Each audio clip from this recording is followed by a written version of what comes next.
Okay, so my voice is, I wasn't at the game, so I wasn't screaming, but my voice is shot. That stuff settled down in my lungs. I don't have the, when that cold or whatever sets on you, it sets on you in your head and your nose. And now maybe it's a little bit of allergies too, but this morning I just can't seem to, and I've coughed, so maybe I've strained myself or whatever, but I apologize for that. So I'll struggle trying to get this out today. But we've been on that series on Be on Purpose.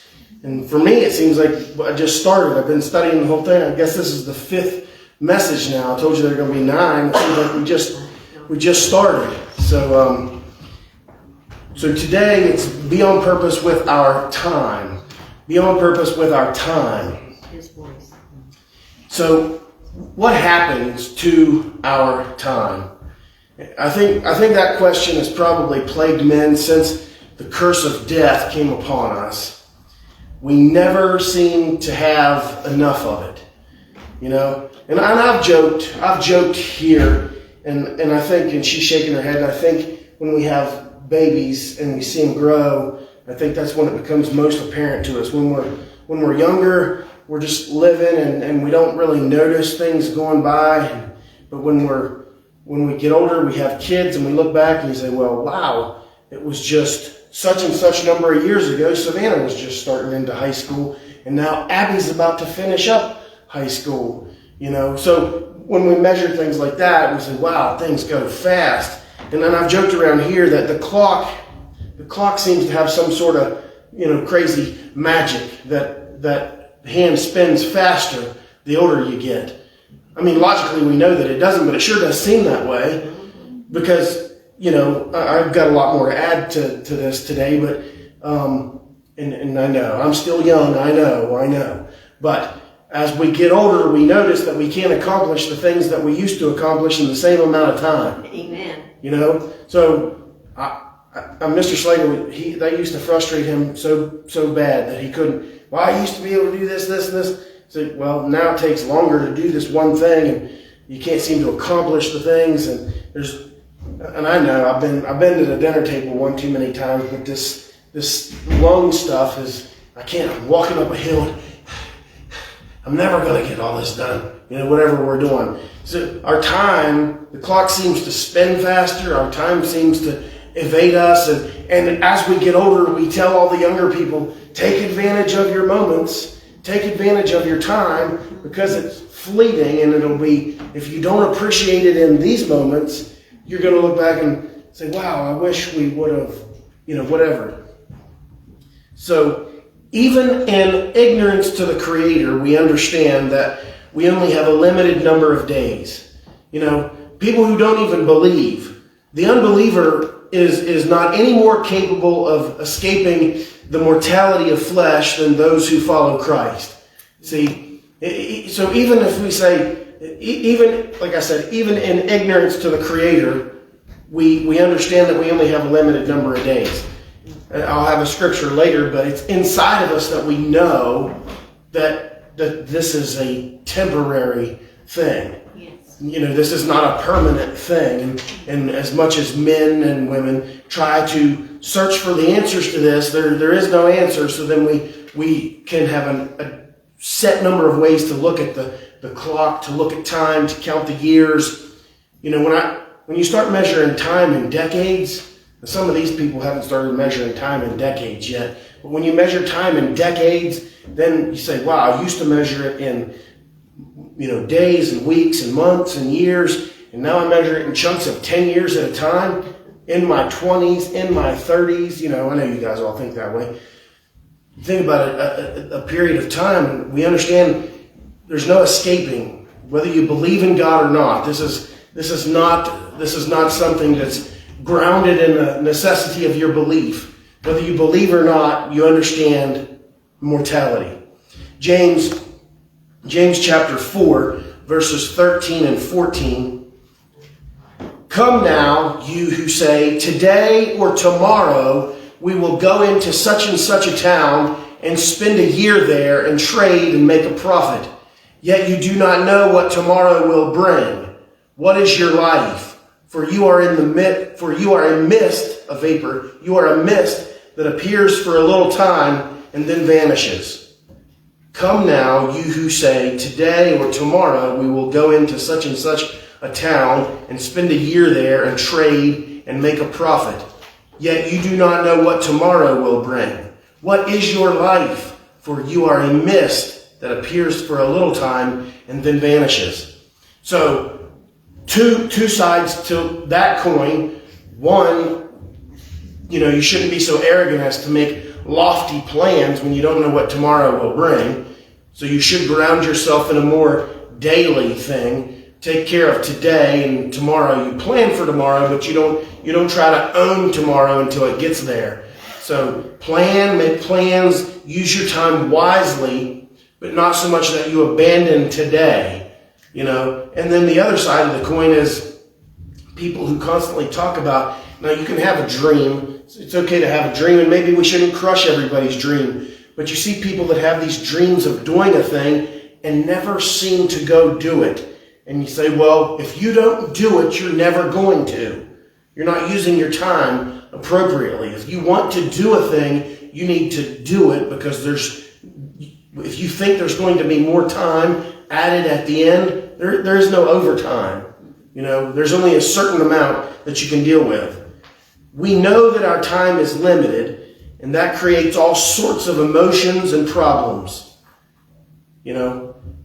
So then with those emotions and problems of knowing that our time is limited, temptation then pulls us in a direction that can devour our souls. Augustine of Hippo says, time never takes time off. Time never takes time off. We become so consumed with managing every minute of our day that we can hardly function if our schedule gets rearranged.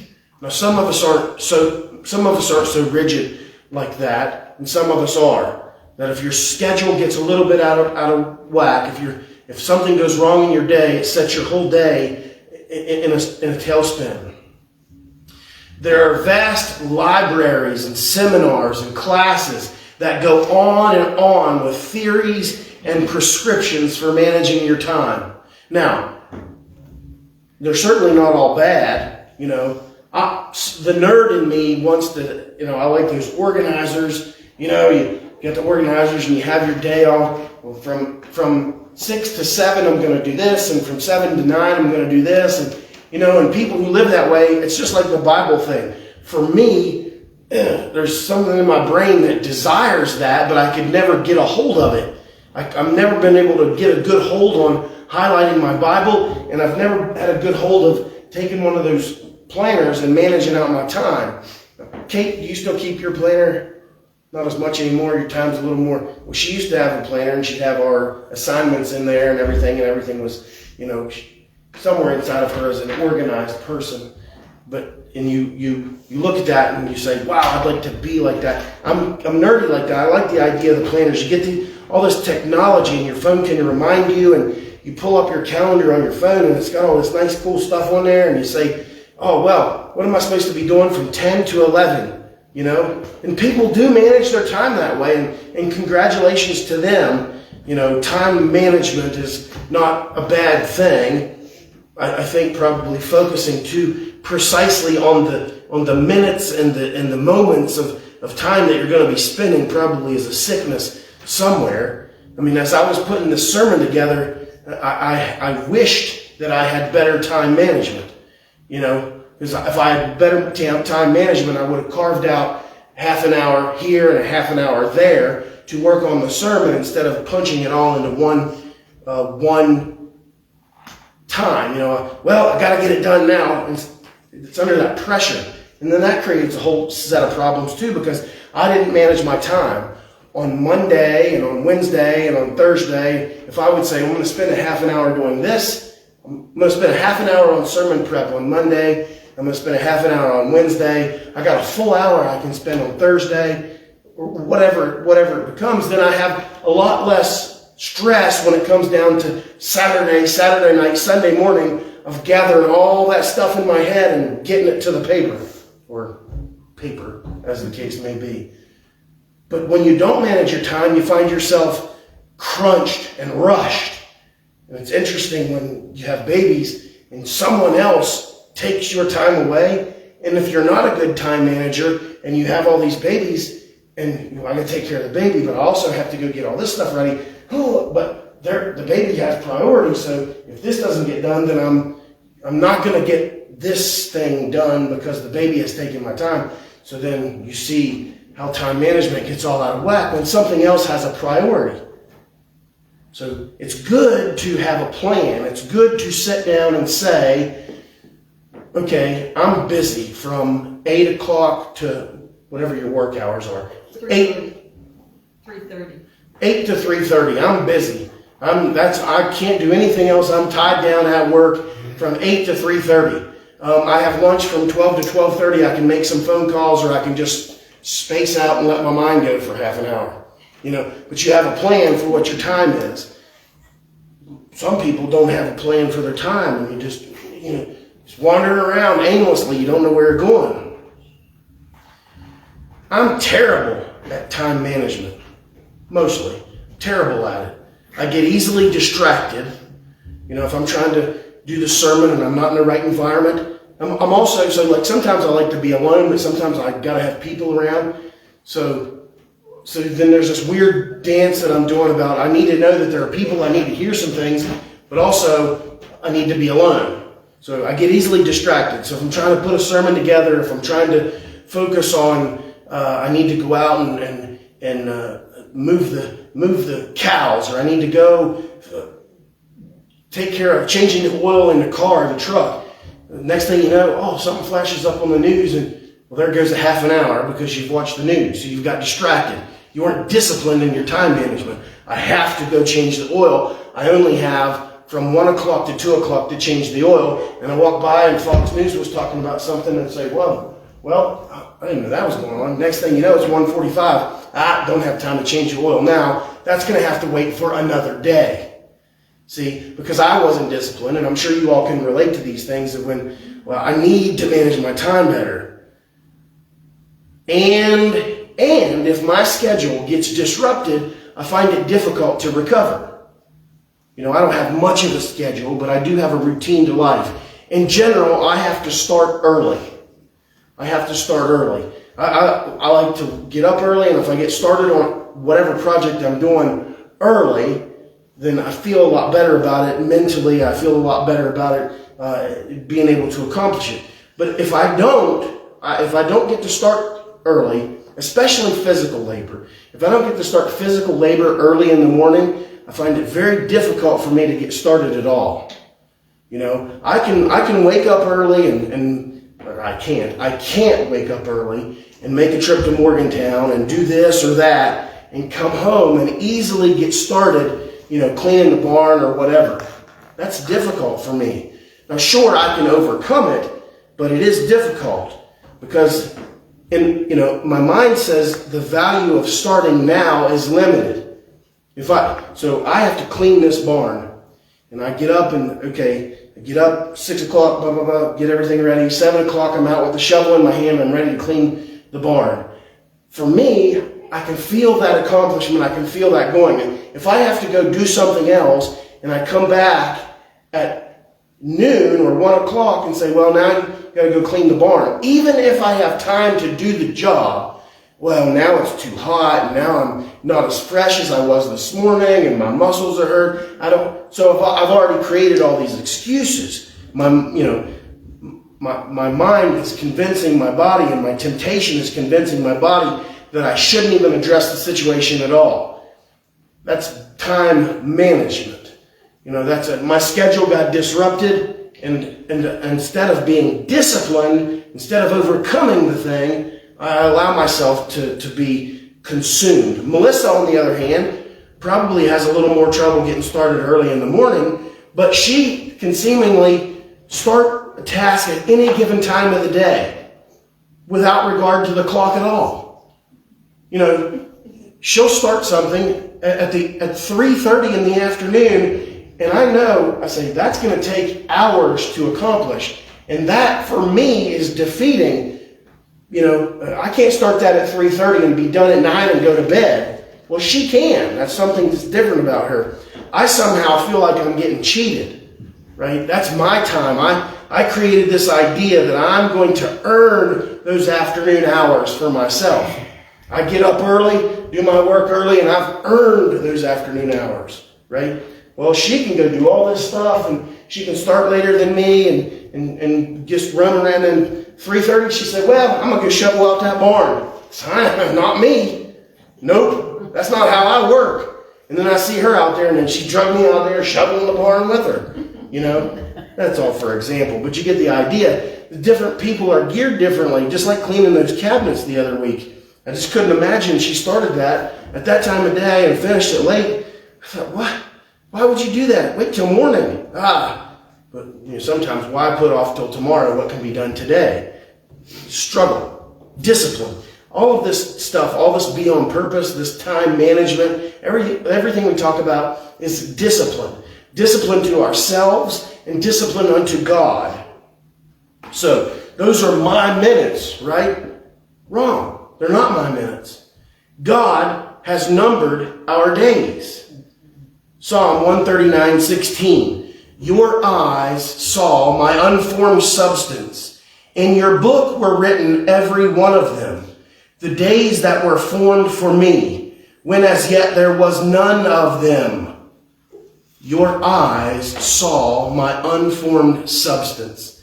God sees me before I'm even made. In your book were written every one of them what? The days that were formed for me. Before I was even formed, you knew my days, when as yet there was none of them. So before I was formed and before my days were numbered, you knew about them. Speaks to the greatness of God. He owns me and he owns the days. He owns the hours. He owns the minutes. If we've been studying purpose, our purpose, then we rightly know that our days belong to God and that I might bring him glory in them. My days belong to God. Especially if I'm a believer, that should ring heavily on you. If you are a believer, if you've given yourself to Christ, then you have said, my days belong to God, and I want to bring him glory in them. How many people don't have time for God?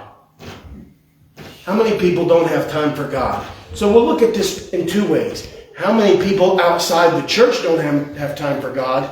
And then maybe you can apply it, how many people inside the church don't have time for God? No time to be in church. There are other things we have to do. I have to go to work. I have to go to the golf course. It's football season. There's a race on. I just need to sleep a little bit longer. There's no time to be in church. That's the world we live in today. There's no time to read their Bibles in or out of the church.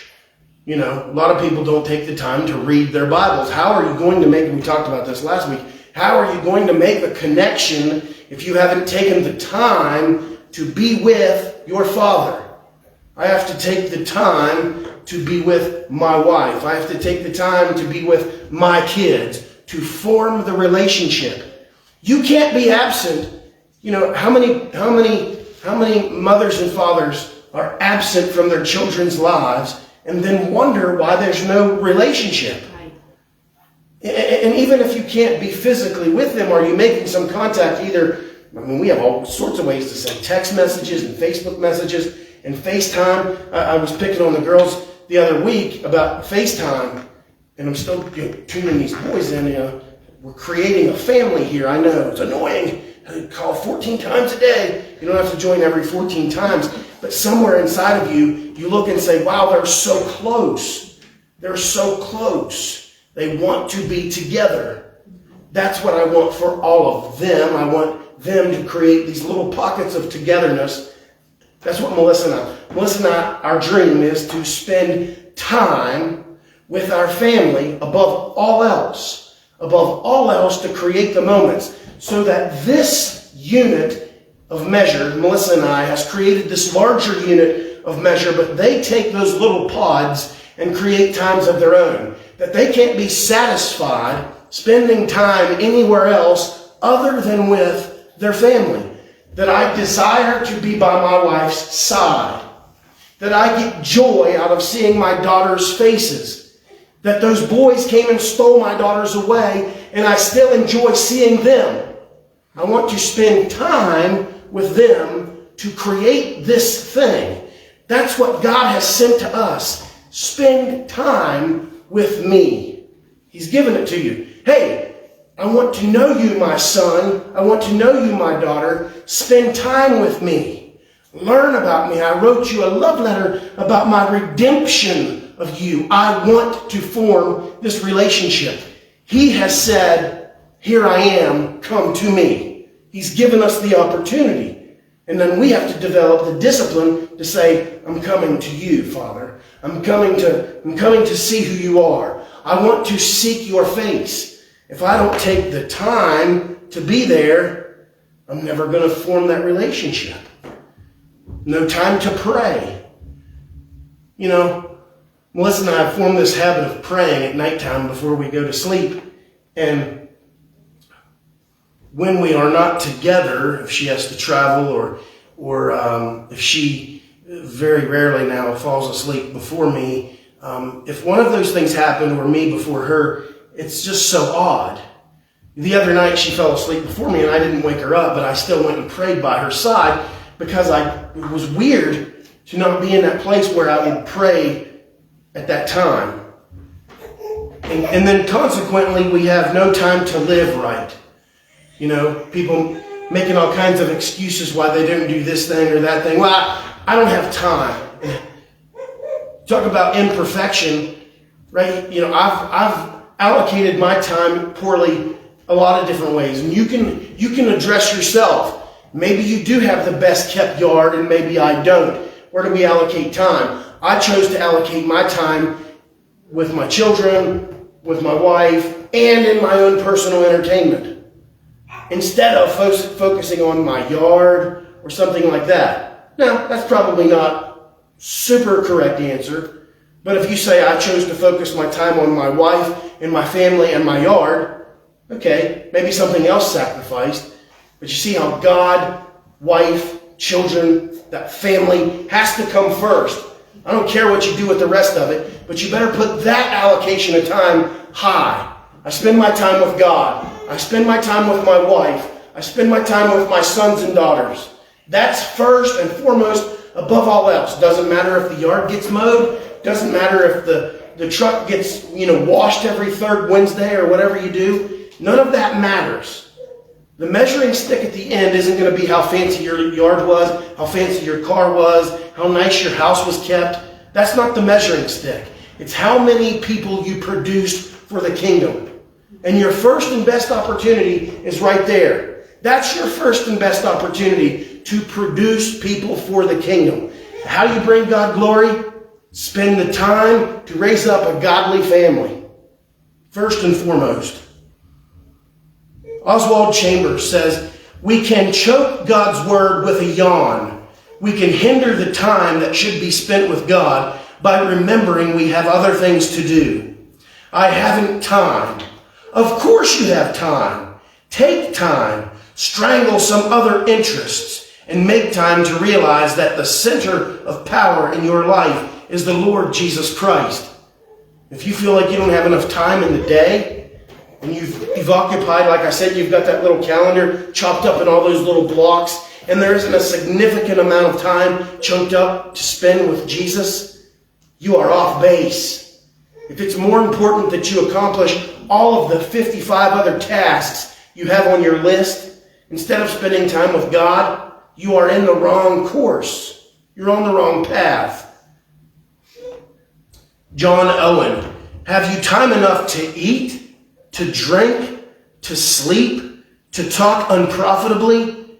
It may be corruptly, in all sorts of unnecessary societies, but have no time to live unto God? You have time to do everything else. You have time to do everything else. I love football. I have been inundated with football in the last 3 weeks. I love it. But if I'm not disciplined enough to walk away from it, and I've convinced my wife, she loves football. So we go to bed, and I'm already asleep, and here she wakes up in the morning and says, boy, I stayed up to that game. I said, what did you stay up? I said, why? You know, it's okay to have enjoyment. It's okay to have fun. But if you say, I'm so occupied with all these things that I don't have time to live unto God. I don't have time to do the things that are necessary to form that relationship with Him.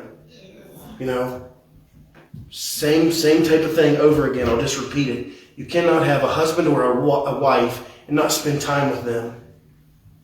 Your husband's been working about 7 days a week, so your time with him is limited, right?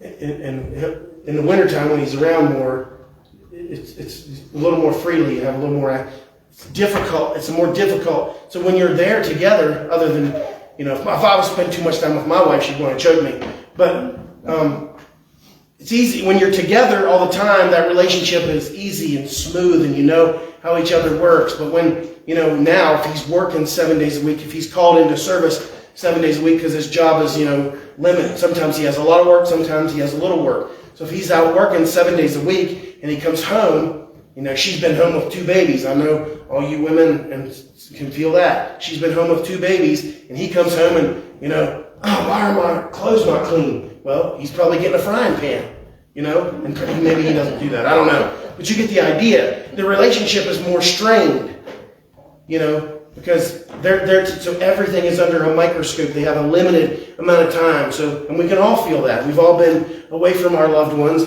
Well, if we treat God like that I only just have a little tiny bit of time to spend with you, well, then you're not going to have a big, robust relationship with Him. The more time you spend, the bigger and the more robust the relationship is. If we're going to think about being on purpose with our time, we must realize first that it is God's time. He spoke it into existence, and we live within its boundaries. You know, I always tell you about God and time. You know, it's either God exists within time, or God and time exist separately, or time exists within God. This is the proper way. God controls time. God created time. He spoke it into existence. They aren't 2 separate entities. Time has no effect on God, and time does not control God.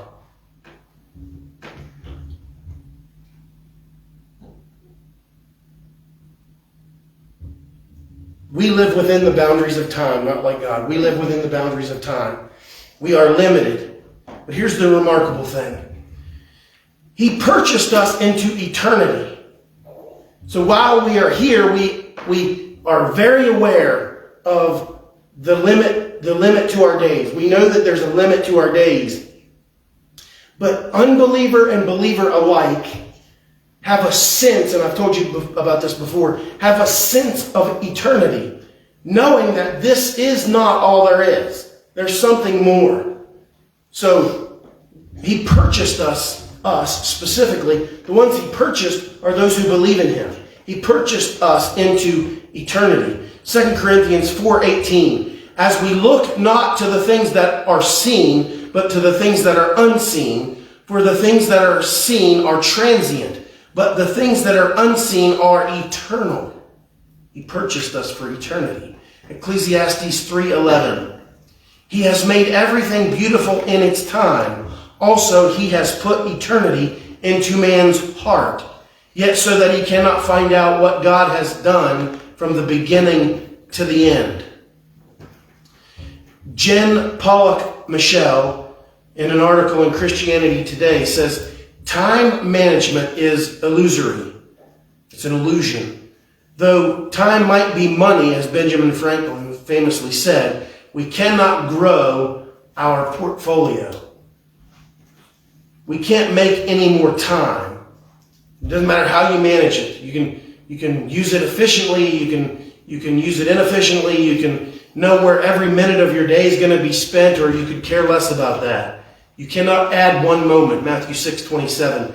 And which of you, by being anxious, can add a single hour to his span of life? She goes on to say, we probably need attention management instead of time management.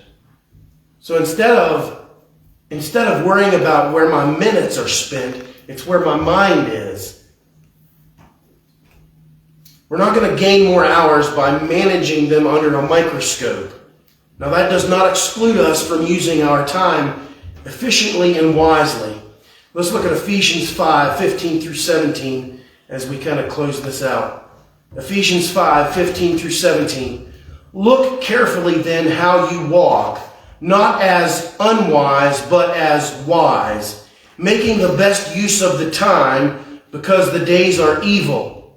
Therefore do not be foolish, but understand what the will of the Lord is. Ephesians 5:15. Look carefully then how you walk, not as unwise, but as wise. Unwise, in some translations may take it this way, unwise could be a fool. A fool lives apart from God. A fool lives apart from God. All sorts of trouble and mischief, pretending as though God doesn't exist, not using any barometer to measure how they live their days. A believer is to measure their behavior and apply it with great care. Look carefully then how you walk. How are you spending your days? How are you spending your minutes and hours? Look carefully then how you walk. Be wise in the way you walk. Seek God and seek His teaching in the way you walk.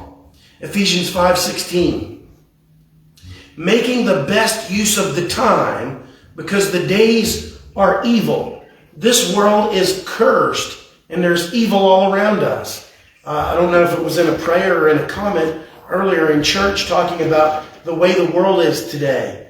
The world has been progressively getting worse and worse since the fall. And it's going to continue that way until He returns. That's the prescription that's laid out right here. We see evil all around us. We see the curse of evil. You say, well, what's the purpose of cancer? What's the purpose of heart disease? Well, we live in a cursed world, and sin has blackened us with a cancer that we can't even see. And because of that, we're cursed. Instead of living forever as Adam would have, in perfection, we live in an imperfect world now where the devil and the demons and everything is out to get us. It really is out to get us. This world is evil, and because of that, because the days are evil, we got to make the best use of our time in salvation, our saved time especially. And whether you're saved at 5 or 55 or 85, you got to use the most of that time to produce for God, to bring glory to His name, to live accordingly. If you're whatever age you are and you find Jesus and you find salvation, from that moment forward, your life should be consumed with how do I please Him? How do I bring pleasure to Him? How do I look righteous in His eyes? How does He proclaim me righteous? Not that I proclaim myself, but how does He see me? I want to know that. I want to feel that. I want to live that. I want to take that down to generations beyond me so that they can grow up and want to have the same desire. Make the best use of the time, telling us to manage our time properly, managing our attention. We should be using every opportunity to serve Him. Every opportunity to serve Him. I'm paraphrasing, but Charles Spurgeon says, whatever time we have left from our normal duties, he doesn't say it that way, I paraphrased it. Whatever time we have left from our normal duties should be filled with doing God's will. He says, every crack and crevice outside from our normal duties. You've got to get up and you've got to care for yourself and you've got to make your food and you've got to live, and according to the whatever society you live in, there's certain requirements. Whatever's left of that time should be in seeking His favor. Every crack and crevice should be to bring glory to Him. So we'll close that out for today. And we'll join back together again for a few more messages on Be on Purpose. And just remember that all these things are tied together in the discipline of our lives. That we have control of our days. If I don't like the way I'm living, I get to change it. If I don't like the way my days seem out of sort, if everything is chaos, if I'm living in chaos, I have to put order in it. And He's given me the ability to measure that order and say, and maybe I do need to be one of those people that puts it all on paper and says, if that's the way you have to live, then by all means live that way. I probably would benefit greatly from saying, from 8 to 10, I'm doing Bible study. From 10 to 12, I'm going to go mow the grass. From 12 to 1, it's lunchtime. From 1 to 5, I'm going to move the cows or bath the steer or whatever job I have to do. Maybe I would benefit greatly from that. Maybe that isn't the way you'd like to live your life, but still being on purpose with the time. What are you doing with the time? If you're just letting it waste away, maybe watching a couple episodes of the Waltons, or maybe watching a couple Gunsmokes, maybe that's okay. But if you spend the whole day, maybe you feel miserable at the end of the day, and maybe it's because you didn't do anything to seek His will. Let's pray.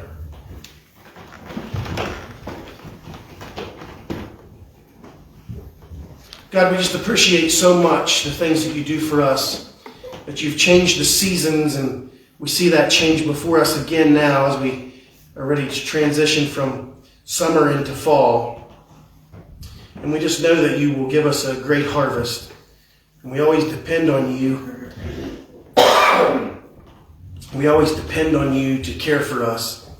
We just ask that you would just be with all those people who aren't with us this morning, if they are in nursing homes or if they are sick at home, if they're just ailing in some way, that you would touch them and bring healing into their lives, that they would know that you're the great physician and that they can have peace and comfort with you. We just continue to ask that you would give us the gift of discernment, that we would know your word and we would take it to those around us with wisdom and in knowledge, that they too would hear and that they would believe and that they would want to seek a truth-loving body like this to worship you and sing songs of praise to you. We just ask that you would bring us back together, keeping us safe from accidents and safe from sin and safe from all sorts of trouble as we gather back together to lay our petitions at your feet. We ask these things in Jesus' most holy name. Amen.